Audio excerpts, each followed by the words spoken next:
प्रिय बच्चों, सुप्रभात।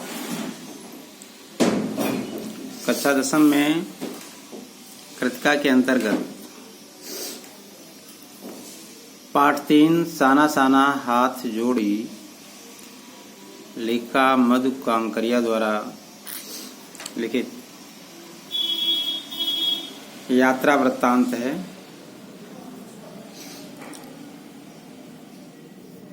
सिक्किम की राजधानी गंगटोक से लेकर के और आगे हिमालय में जो भी उन्होंने यात्रा की है उसका बड़ा ही सुंदर सुरम्य वर्णन किया है इसमें। जैसा कि इसका शौर पिछले दिन सारांश बताया गया था और सारांश आपसे लिखने के लिए कहा गया था। कुछ बिंदुओं के माध्यम से कुछ बिंदु मैंने लिखे थे, उनके माध्यम से आप आसानी से सारांश लिख सकते थे। लिख लिया होगा सबने। बच्चों, इस पाठ को 2-3 बार आपको पढ़ना है, क्योंकि जब 2-3 बार आप पढ़ेंगे तभी वास्तव में इसके अंदर क्या है, पाठ के अंदर, वो आप समझ सकेंगे। क्योंकि तमाम नए नए शब्द आते हैं, नए नए स्थल आते हैं जो एक बार में हमें नहीं याद होते हैं। जब हम 2-3 बार पढ़ते हैं तो हमारे स्मरण में फिर बने रहते हैं, याददाश्त में बने रहते हैं। ठीक है ना? तो इस पाठ को 2-3 बार पढ़िए ध्यान से।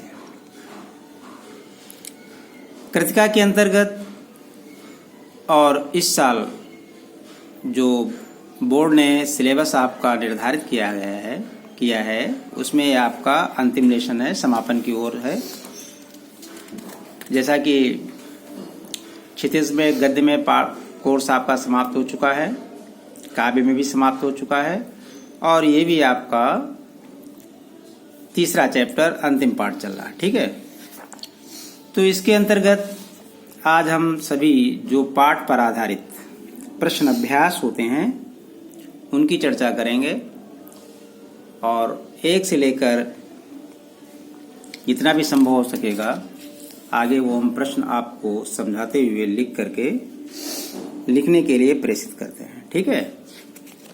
पाठ को मैं पुनः एक बार कर रहा हूं कि बच्चों, पाठ को आप जो है कई बार पढ़ें, जिससे इसका सारांश लिखने में, इसके प्रश्नों के उत्तर लिखने में आपको फिर कोई दिक्कत नहीं होगी, आपको रटना नहीं पड़ेगा।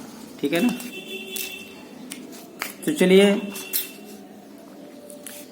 जो प्रश्न अभ्यास दिए हुए पाठ में उनको देखते हैं। पहला प्रश्न जो हमारा इसमें दिया हुआ है, जब लेखिका हिमालय पर गई तो वहां पर रात्रि के समय चमकते हुए सितारों को देखकर ऐसा लग रहा था कि झिलमिलाते सितारों की रोशनी में नहाया गंगटोक, यानी कैपिटल ऑफ सिक्किम, गंगटोक की बात हो रही है, लेखिका को किस तरह सम्मोहित कर रहा था। ठीक है? पहला प्रश्न है हमारा,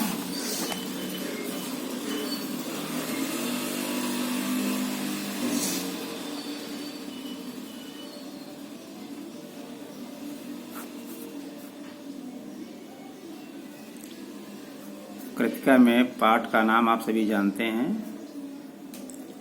साना साना हाथ जोड़ी।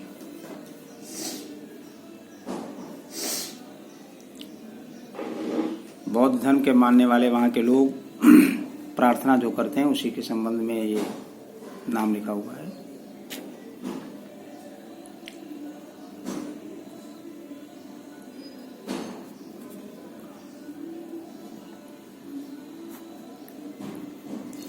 मधु कांकरिया जी इसकी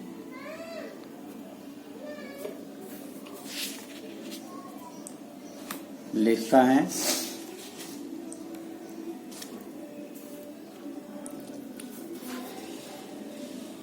पाठ पर आधारित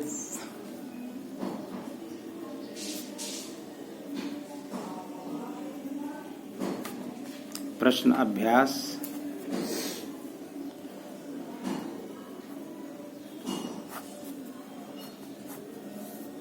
इसके अंतर्गत प्रश्न नंबर 1,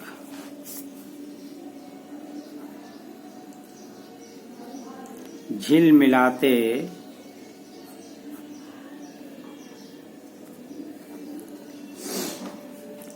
सितारों की रोशनी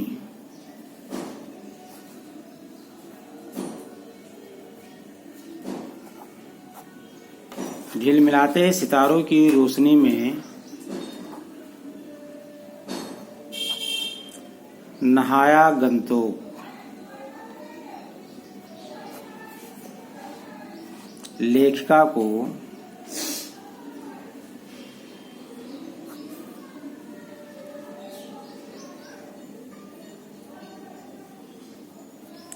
किस प्रकार सम्मोहित कर रहा है।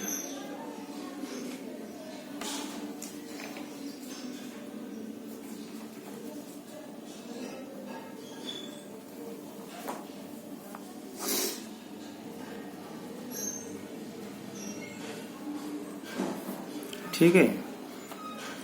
झिलमिलाते सितारों की रोशनी में नहाया गंतोक लेखिका को किस तरह सम्मोहित कर रहा है।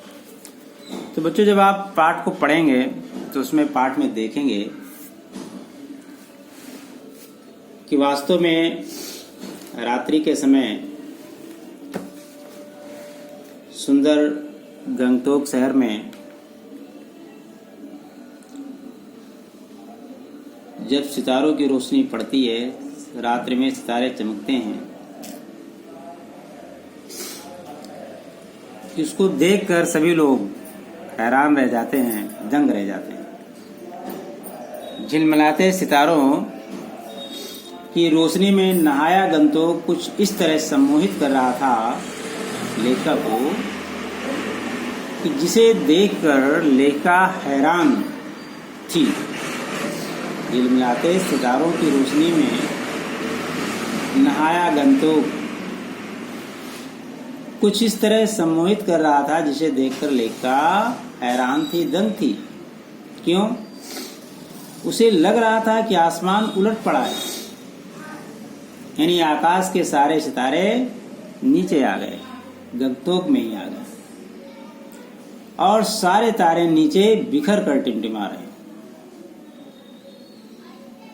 रात्रि के समय गंतोक में जलती हुई रोशनी को देखकर और सितारों को देखकर ऐसा लग रहा था कि मानो आकाश उलट गया है, सारे जो तारे हैं वो सब नीचे बिखर कर टिमटिमा रहे हैं। दूर ढलान लेती तराई पर सितारों के गुच्छे रोशनियों की झालर सी बना रहे हैं।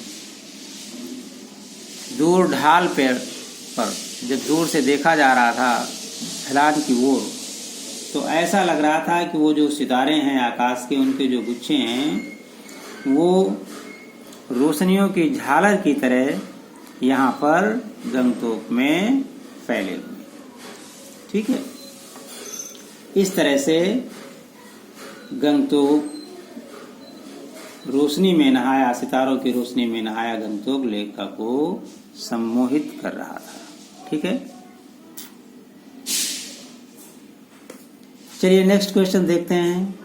गंतोक को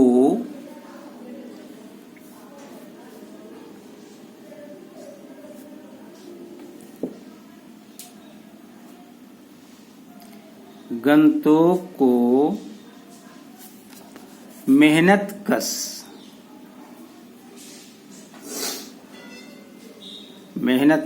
आपने जानते हैं ना, मेहनत कश यानी मेहनत करने वाले लोग, परिश्रमी लोग, मेहनत करना।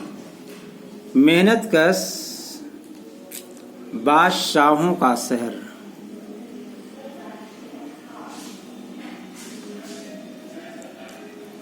मेहनत कश बादशाहों का शहर क्यों कहा गया है। ठीक है। मेहनत कश बादशाहों का शहर क्यों कहा गया। गंतोक को मेहनत कश बादशाहों का शहर क्यों कहा गया है, इस बात के विषय में, इसके विषय में आपको बताया गया, लिखना है कि इस शहर को मेहनत कश बादशाहों का शहर क्यों कहा गया। भाई ऐसा क्यों कहा गया, और शहरों को नहीं कहा गया। सिर्फ गंगटोक के विषय में ही, गंगटोक के विषय में ही ऐसा क्यों कहा गया है? तो देखिए, गंगटोक एक ऐसा पर्वतीय स्थल है जिसे वहाँ के परिश्रमी लोगों ने, मेहनतकश लोगों ने अपनी मेहनत से शुरू में बना दिया है। ठीक है, क्या कारण है? क्यों बादशाहों का शहर कहा जाता है मेहनतकश? तो गंगटोक एक ऐसा पर्वतीय स्थल है जिसे वहाँ के मेहनतकश लोगों ने, परिश्रमी लोगों ने अपनी मेहनत से शुरू में बनाया है, सुंदर बनाया है। वहाँ सुबह शाम रात सब कुछ सुंदर प्रतीत होता है। यहाँ के निवासी भरपूर परिश्रम करते हैं, मेहनती हैं, मेहनतकश हैं। इसीलिए गंगटोक को मेहनतकश बादशाहों का शहर कहा गया है। समझ गए ना? यानी गंगटोक के लोग बहुत परिश्रमी हैं, बहुत मेहनती हैं, बहुत मेहनत करते हैं, और उन्होंने अपने परिश्रम से ही इस शहर को शुरू में बनाया है, सुंदर बनाया है। इसीलिए इस शहर को, के निवासियों को, इस शहर को मेहनतकश बादशाहों का शहर कहा जाता है। ठीक है, आसान सा उत्तर है। चलिए अगला प्रश्न,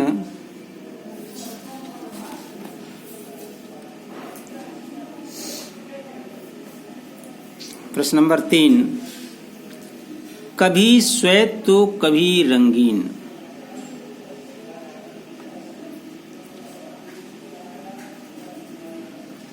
कभी श्वेत तो कभी रंगीन पताकाओं का फहराना।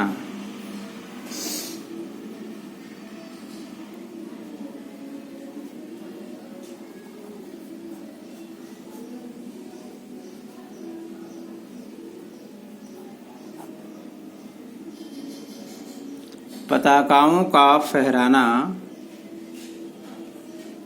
किन अलग अलग अवसरों की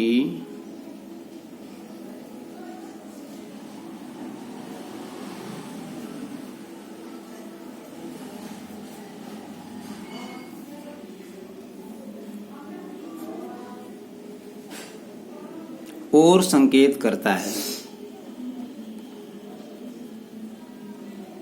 किन अलग अलग अवसरों की ओर संकेत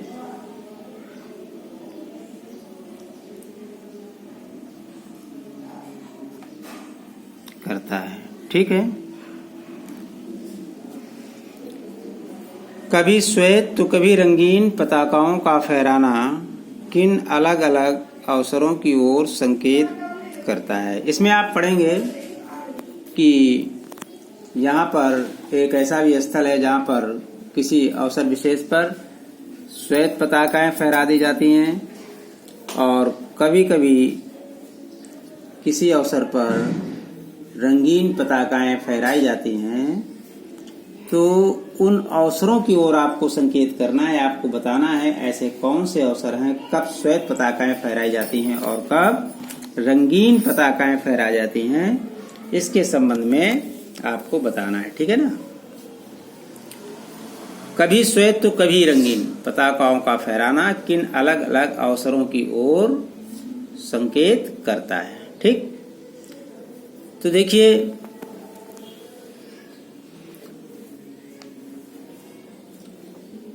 यहाँ पर लेखिका ने बताया है कि यूमथांग शहर के आसपास किसी पवित्र स्थान पर दो तरह की पताकाएं लगाई जाती हैं। कहाँ पर लगाई जाती हैं? यूमथांग नाम का शहर है सिक्किम में, और उस शहर के आसपास किसी पवित्र स्थान पर, पवित्र स्थल पर, जो रिलीजियस प्लेस है, धार्मिक स्थल है, वहां पर इस तरह की पताकाएं अलग अलग अवसरों पर लगाई जाती है। एक शांति और अहिंसा की प्रतीक मंत्र लिखी श्वेत पताकाएं, और दूसरी शुभ कार्य की रंगीन पताकाएं। समझ रहे हैं ना? देखिए, श्वेत पताकाएं क्यों लगाई जाती हैं? श्वेत पताकाएं लगाई जाती हैं शांति और अहिंसा की प्रतीक है। शांति और अहिंसा का संदेश देने के लिए मंत्र से लिखी हुई श्वेत पताकाएं और जो दूसरी रंगीन पताकाएं वो शुभ अवसरों पर लगाई जाती हैं। ठीक है ना। यहाँ मान्यता के अनुसार किसी बौद्ध धर्म के अनुयायी की मृत्यु होने पर उसकी आत्मा की शांति के लिए शहर से दूर किसी पवित्र स्थान पर 108 श्वेत पताकाएं फहरा दी जाती हैं। समझ में आ रहा है ना। यहाँ जो बौद्ध धर्म मानते हैं तो यहाँ की मान्यता के अनुसार किसी बौद्ध धर्म के अनुयायी, बौद्ध धर्म मानने वाले की मृत्यु होने पर उसकी आत्मा की शांति के लिए शहर से दूर किसी पवित्र स्थान पर 108 श्वेत पताकाएं फहरा दी जाती हैं। ठीक इसी प्रकार से नए कार्य की शुरुआत में कोई नया कार्य अगर प्रारंभ किया जा रहा है सामाजिक कल्याण के लिए या किसी भी प्रकार के नए कार्य की अगर शुरुआत हो रही है तो रंगीन पताकाएं लगाई जाती हैं। किसी तरह से नए कार्य की शुरुआत में रंगीन पताकाएं लगाई जाती हैं और इन पताकाओं को उतारा नहीं जाता है। ये धीरे धीरे अपने आप नष्ट हो जाते हैं। तो समझ गए ना। श्वेत पताकाएं शांति और अहिंसा का प्रतीक हैं, इसलिए लगाई जाती हैं। और श्वेत पताकाएं शुभ कार्य की शुरुआत करने के लिए रंगीन पताकाओं को लगाया जाता है। ठीक है।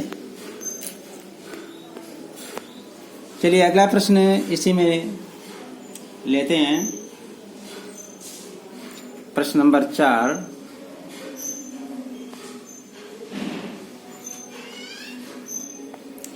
जितेन नार्गे ने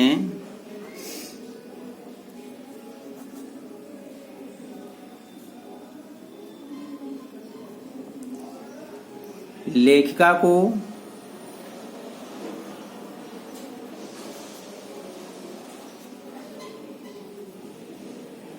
सिक्किम की प्रकृति,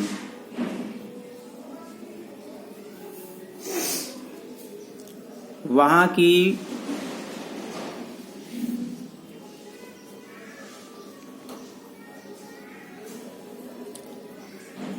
भौगोलिक स्थिति एवं जनजीवन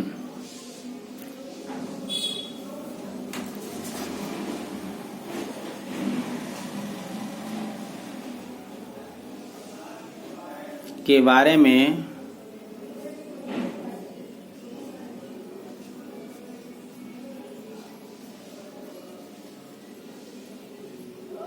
क्या महत्वपूर्ण जानकारियां दी हैं।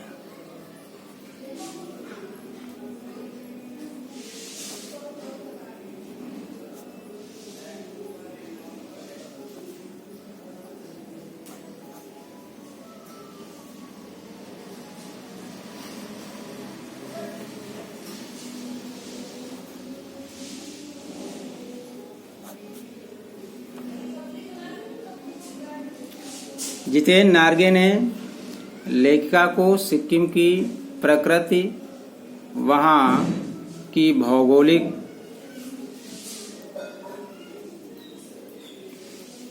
स्थिति एवं जनजीवन के बारे में क्या महत्वपूर्ण जानकारियां दी लिखी है। तो देखिए, जो जितेन था उसने लेखिका को वहाँ के बारे में बताया। जितेन ने लेखिका को एक अच्छे गाइड की तरह सिक्किम की मनोहारी प्राकृतिक छटा, सिक्किम की भौगोलिक स्थिति और वहाँ के जनजीवन की जानकारियां इस प्रकार दी। उसने बताया कि सिक्किम जो है सिक्किम में गंगटोक से लेकर यूमथांग तक तरह तरह के फूल हैं, फूलों से लदी हुई वादियां हैं, नेक्स्ट पॉइंट के रूप में लिख सकते हैं शांत और अहिंसा के मंत्र लिखी ये श्वेत पताकाएं जब यहाँ किसी बुद्ध के अनुयायी की मौत होती है तो लगाई जाती हैं। ये 108 होती हैं। ठीक है। आगे इसने बताया रंगीन पताकाएं किसी नए कार्य के शुरू होने पर लगाई जाती हैं। आगे पॉइंट डाल के लिख सकते हैं कवि लॉन्ग स्टॉप, यहाँ गाइड फिल्म की शूटिंग हुई थी बताया। कवि लॉन्ग स्टॉप, यहाँ गाइड फिल्म की शूटिंग हुई थी। और नेक्स्ट पॉइंट डाल के लिख सकते हैं कि ये धर्म चक्र है अर्थात प्रेयर व्हील, इसको घुमाने से सारे पाप धुल जाते हैं। आगे बताया उसने कि ये पहाड़ी इलाका है। कैसा इलाका है? पहाड़ी इलाका है। उसने बताया यहां कोई भी चिकना चरबीला आदमी नहीं मिलता।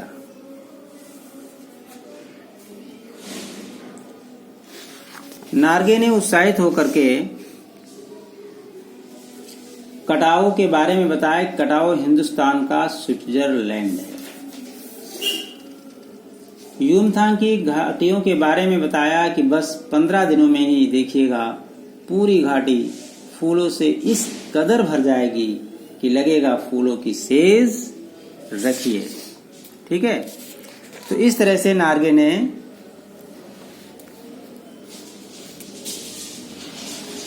वहां के विषय में भौगोलिक वर्णन, सिक्किम की प्रकृति एवं वहां की भौगोलिक स्थिति तथा जनजीवन के विषय में लेखिका को बताया। तो बच्चों आज आप इतने ही प्रश्नों के उत्तर लिखेंगे और इन प्रश्नों को के उत्तर कॉपी में विधिवत लिखकर अपना याद करेंगे और आगे के प्रश्नोत्तर लेकर के फिर हम प्रस्तुत होंगे। ठीक है।